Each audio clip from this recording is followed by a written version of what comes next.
کہ مائنس عمران خان اگر کوئی الیکشن ہوں گے تو پھر ہم تمہارا حشر شیخ رشید والا کر دیں گے. کہ مجھے نہیں لگتا کہ نواز شریف صاحب پاکستان وہ چے گویرا اور نیلسن منڈیلا لندن کے کمروں میں اور بہترین ہوٹلز کے دیکھیں میں ایک چیز آپ کو بتاؤں. ابھی رانا صاحب کہہ رہے تھے کہ عمران خان کو اپنی پارٹی کو رستہ دینا ہوگا تاکہ وہ الیکشن لڑ سکے. تو میں سمجھتا ہوں کہ نواز شریف کو بھی اپنی پارٹی کو رستہ دینا ہوگا کیونکہ عمران خان کے تو صرف الزام ہے, نواز شریف تو مجرم ثابت ہوئے ہیں. اور یہ کیسا معاشرہ ہے جس میں اگر ایک وزیر داخلہ الزام کیوں ہے جی؟ عمران خان کو سزا ہوئی ہے. عمران خان کو جس کیس میں سزا ہوئی ہے اس میں ڈسکوالیفیکیشن کے اوپر ابھی مسئلہ چل رہا ہے, ابھی وہ ایشو چل رہا ہے. وہ 13 سال کا تو اسے سزا بھی موجود ہے اور 5 سال کی وہ بھی ہے, لیکن چونکہ آپ کی رائے ہے میں نے صرف اس لیے کہا کہ قانونی طور پہ وہ اتنے ہی کنوکٹڈ ہے جتنے نواز شریف کنوکٹڈ ہے. اب آپ کہہ سکتے ہیں کیونکہ ظاہر ہے آپ کو کہنے کا حق حاصل ہے, اور میں یہ سمجھتا ہوں کہ مسلم لیگ نون یہ آپ کو بھی حق ہے, اسی لیے میں بھی کہہ رہا ہوں دانشوروں کی کوشش یہی ہے کہ جتنا انہیں چور کہا گیا کسی طرح عمران خان کو بھی اس لیول پہ لایا جائے. بھارت میں اس پہ نہیں بات کر رہا, میں تو بات یہ کر رہا ہوں ٹھیک ہے جی آپ کا اپنا پوائنٹ لیول چھوٹا ہے بہت. اگر عمران خان کنوکٹڈ بھی ہے, چلے میں آپ کی بات مان لیتا ہوں رانا صاحب کی کہ وہ کنوکٹڈ ہے, تو اس کے باوجود کیا کسی شخص کو یہ حق حاصل ہے کہ اگر کوئی وزیر داخلہ یہ کہے کہ میں قانون کے مطابق عمل کروں گا تو اس کو یہ کہا جائے کہ تم اپنی اوقات میں رہو اور پہلے والے کا اشر دیکھو؟ کیا ہماری پاکستان کی سیاست اور جمہوریت جو ہے وہ مافیاز کے اور انڈر ورلڈ کے ہاتھ میں آ گئی ہے کہ وہ کھلے عام وزیر داخلہ کو دھمکیاں دیں گے اور وہ یہ کہیں گے کہ اگر تم قانون پہ عملداری کی بات کرو گے تو پھر ہم تمہارا حشر شیخ رشید والا کر دیں گے؟ مطلب یہ کون سا ملک ہے کہ ایک شخص 13 سال کی جسے سزا ہوئی ہے جی صورتحال یہ ہو گئی ہے کہ جب وہ واپس آ رہا ہے تو اس کا اس طرح استقبال کا اعلان ہو رہا ہے جیسے وہ پاکستان کے لیے کو پتہ نہیں کیا لے کے آ رہا ہے, اور اگر وہ یہ کہے کہ جی وہ تو مجرم ہے, عدالتوں کو مطلوب ہے, تو ہم جب آئے گا تو اسے قانون کے مطابق اس پہ کریں گے, تو لوگ کے دھمکیاں دینی شروع کر دیں. تو میں یہ سمجھتا ہوں. اور پھر دوسری بات آپ کا جو یہ سوال ہے نا کہ یہ حکومت جو ہے یہ غیر جانبدارانہ انتخابات کرا سکے گی, تو جس حکومت میں 8 وزیر مسلم لیگ نون کے ہوں اور ان میں 2-3 وزیر ایسے ہوں جنہیں پی ٹی آئی کے دور میں جیلوں کا سامنا کرنا پڑا, جیسے آہد چیمہ ہیں, فواد حسین فواد ہیں, فواد اسلام ہیں, کہ وہ غیر جانبداری اپنی برقرار رکھیں گے؟ اور کیسے ممکن ہے کہ جو وزیر اعظم ہیں وہ کیا کہتے ہیں ترجمان بلوچستان رہے ہوں, نواز شریف کے میں شہباز شریف کے تھوڑا سا میں غلطی کر جاؤں گا کہ وہ غیر جانبدار انتخابات کرا سکیں؟ تو میں تو یہ سمجھتا ہوں کہ یہ جو موجودہ حکومت ہے یہ مسلم لیگ نون کی کنٹینیوٹی ہے.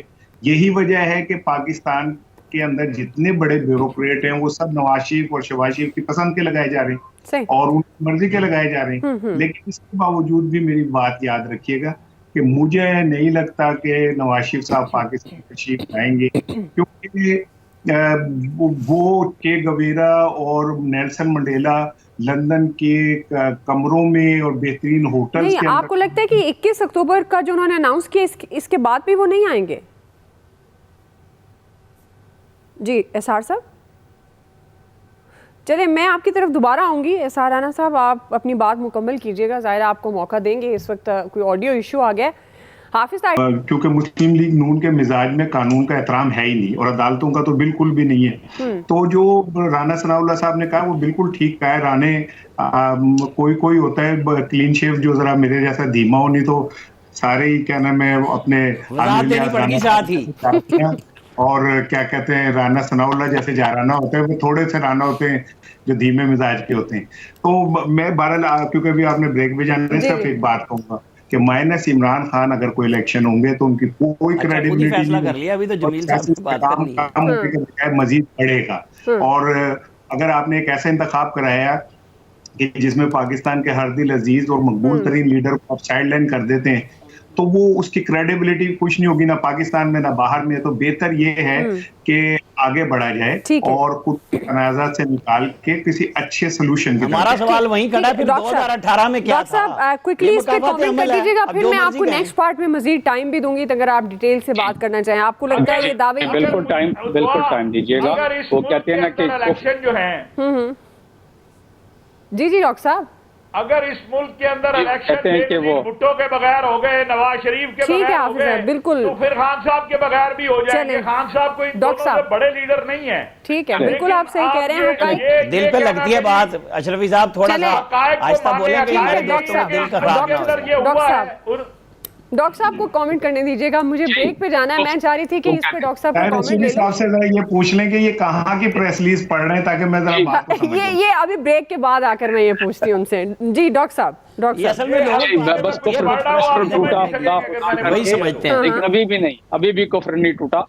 تو اگر اجازت دی جائے تو بات بڑی سمپل سی ہے کہ اگر وزیر داخلہ نے کوئی بیان دیا ہے تو اس کے بعد جو بیان آتا ہے اس میں بڑی اچھی دنیا میں ہماری بڑی اچھی پذیرائی ہوئی ہوگی, کیونکہ سارے سفیر جب یہ بیانات سنتے ہیں اور پڑھتے ہیں اور ٹرانسکرپٹ جب اس کی بنتی ہے اپنے اپنے ملکوں میں یہ بھیجتے ہیں کہ اس ملک میں ایک شخص آ رہا ہے اور اس کے لیے کہا جاتا ہے کہ عوام جو چاہے گی وہ کرے گی, یعنی قانون نہیں, عوام چاہے گی تو ایئرپورٹ سے گھر لے جائے گی, عوام چاہے گی تو ایئرپورٹ سے جیل میں چھوڑ دے گی.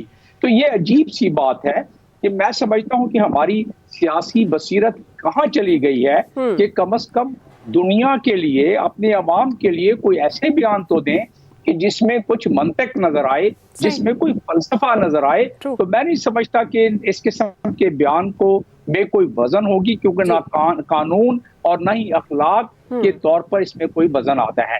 اس کے میرٹ اور ڈی میرٹ جس طرح باقی ہمارے پینلسٹ نے بات کی ہے وہ تو عدالتیں ابھی موجود ہیں, عدالتیں ختم تو نہیں ہوئی ہے نا ہمارے ملک میں. اور پھر رہا سوال کہ رانا صاحب کا یہ کہنا کہ لمٹ کراس کر گئے ہیں, اس بات کو قانون کی بات کرنے سے منسٹر انٹیریئر, میں تو کبھی ان سے نہیں ملا, بس ان کے بیانات ہی پڑھتا ہوں, لیکن بات ہو رہی ہے ایک اصول کی. اصولی لحاظ سے دیکھا جائے تو میں سمجھتا ہوں کہ بالکل غلط تھا.